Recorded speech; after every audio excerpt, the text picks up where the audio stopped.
Once again, good morning. Again, was what I said earlier. It's another week of prayer, Eucharist, and at the same time, being in the presence of God where there is fullness of joy. The disciples now claim to understand exactly what Jesus is talking about. So, in our gospel today, ang mga disipulo, they said nasabtan na nila si Kristo sa iyang mga gipangsulti. And niingon dia nga now that we understand you plainly and dili na figuratively, nga murabag kasi Kristo mo gud mahilig mo gud magpasambingay. And then kana bang makutaw ang utok sa iyang mga disipulo bag sa bagibot pasabot dani ni Kristo. Agi-agion pa man og sambingay. But now they claim that they now understand him. And it will not be until later that the full meaning of Jesus' words will be grasped by them. Okay? So what can we learn from our gospel today? I will share with you 3 points what we can learn. Number 1 is Jesus knows our weaknesses. Jesus warns his disciples that they will all flee from him in the Garden of Gethsemane when the guards come to arrest him. Iyahan ang gi-warningan daan ang iyong mga disciples nga sila mang scatter sila, okay? That's what we heard in the gospel. That they will flee, magsiiya sila panglupad, panggidagan. He is preparing them not for their fall, but for their recovery. He never expected them to be perfect, without flaws, mistakes, or shortcomings. Wala expectation ang atong Ginoo sa iyang mga disipulo nga sila perpekto, pag sila dili na mahadlo. Okay? He doesn't expect it of us either. Kita pod, wala pod ma-expect ang Ginoo nga perpekto pud ta. There have been times when we have all abandoned him to follow the selfishness of sin. Okay? There are times nga kita gani usay biyaan ato ang Ginoo. Mulay ta sa Ginoo. Bisag unsa pa nato ka dugayon na sa pagpangalagad sa Ginoo. Bisag unsa ta ka committed, bisag unsa ta ka dako og pagtuo. But sometimes gina-abandon gyapon nato ang Ginoo. Okay? We sought our own pleasure as he sought the nails of the cross and of his wounds. Okay? So ask yourselves, where am I struggling right now? Am I wavering over a compromise with my sin in my life? Let us ask God for strength to live as His faithful friend. Okay? Despite sa itong kahuyangon, always kita nga mangayog tabang sa Ginoo. Despite of our weaknesses, let us be more closer to God rather than magpalayo sa iya. Because only God can help and save us from our weaknesses. Ikaduha, trust in the Father's presence. Even as the disciples left him, Jesus was not alone. Okay?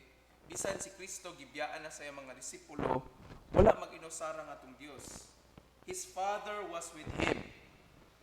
The union of love in his life with his Father was the strength that carried him forward to embrace and accept death in the cross. Okay? Ang gugma sa amahan ngadto kang Kristo maoy nahimong kusog ni Kristo aron nga imbis nga magpalayo siya pumudagan from his fate. Okay?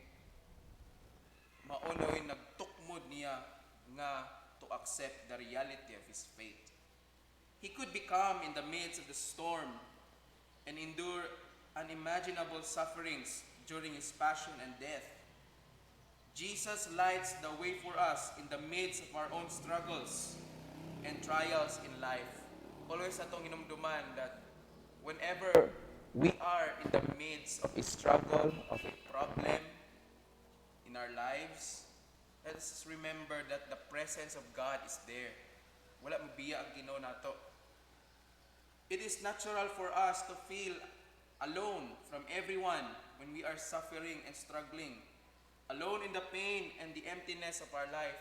Natural lang nga when we encounter problems in life, atong una-unaon nga murag kita na lang ang nabilin, nga wala na tayong mga amigo, wala na tayong pamilya.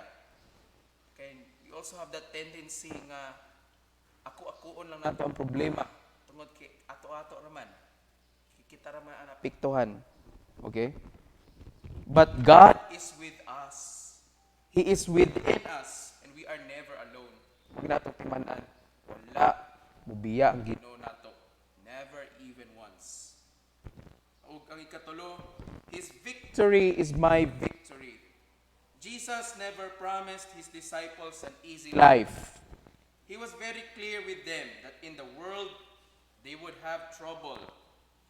Okay? Ang labi na kining pagkakristohanan nato, especially kita. Okay? Sometimes we tend to think nga ang kinabuhing kristohanon is an easy life. Nga once we follow Jesus, wala na tayo problema. Actually, in reality, I could say nga that the more you follow Jesus, the more problems there will be. Mao na'y kamatuura na. But the bigger reality about it is, even though that there will be more problems, but the more that God will reveal Himself to us kung magpaduol ta sa iya. Okay? That is the hope nga atong gihuptan. Okay? Nga we follow in the footsteps of Jesus. There is also an assurance from Him nga dili siya mubiya nato. Okay? If the world has rejected Christ, it will reject us. Mao gyapon. We can't be surprised when opposition and difficulties come our way. It is part of following Christ and shows that we are heading in the right direction. Amen ba ana? Nagbuot lang na pasabot nga kung grabe ang paglutos sa imong kinabuhi nga niabot tungod kani sunod kani Kristo, you are following the right path. You are following the right direction. Kay gano man, because Christ also experienced the same. Okay? Mas matingala pa hinuon ta kung wala tay mga pagsulay sa kinabuhi. Pero nga naman, Father, nga nindot man nga naay pagsulay sa kinabuhi, nga lami man kay itong managpahayahay lang, nga wala tay problema. Yes. Ingana ang thinking nato, mas hayahay kung wala problema. Pero imagine, how will you know that God is there kung wala problema? How will you experience God kung wala tay pagsulay sa kinabuhi? Okay? Mao na nga mas nindot pa ang kinabuhi nga naay mga pagsulay kay mahibaluan nimo nga adunay Dios kaysa sa kinabuhi nga walay problema, hayahay lagi pero di makakailag Dios. Kay magsalig naman lang kasi ko galingon wala man kay saligan pod. Okay? It is hard to keep fighting the enemies within and without, but Jesus is with us. We need faith to see that He has won the victory. Nagkinahanglan tag pagtuo aron atong masabtan ug atong makuha nga midaog na si Kristo sa atong mga pagsulay, mga problema sa kinabuhi. Okay? In our gospel today, He says that do not be troubled. Okay? Even in the world you may face trials, but remember that I have overcome the world. Okay? Kaganinan ingon dia, I have conquered the world, but in other translations, I have overcome the world. Nabuntog na niya ang kalibutan. So meaning, nga bisan paghapakon kas problema, hapakon kas mga pagsulay, di gid ka mapildi. Kay gibuntog na ni Kristo. He has overcome sin and death, and that He is there at the right hand of the Father. Kagahapon, we celebrated Ascension Sunday, nga si Kristo nahuman na sa iyang misyon sa kalibutan, namatay siya, nabanhaw, ug balik siya sa langit. And that is the assurance nga nahuman na, victorious na, madaugo na ta. Okay? That is why today, ask Jesus and yourself, is it hard to keep fighting? No? I have the same struggles and difficulties every day. I am overwhelmed by the evil I see in the world. And it can be hard to see your victory, Lord, in many places, in many families and homes. Give me the hope that I need to keep seeking your will in all things. Mana nga, the challenge for us today na nabilin ng mga Kristohanon diri sa kalibutan is we have to be firm. Kinahanglan nga ligon ta. We have to stand on the promises of God. Yes, dili na to makita ang Ginoo. Dili na to siya maistorya physically. But rest assured nga siya nag-uban nato. And that victory is already secured for us. Okay? And if we want to, if we want to ask help from God, He is always there. Jeremiah 33:3 says, "Call unto me, and I will answer you, and I will show you great and mighty things which you have not seen before."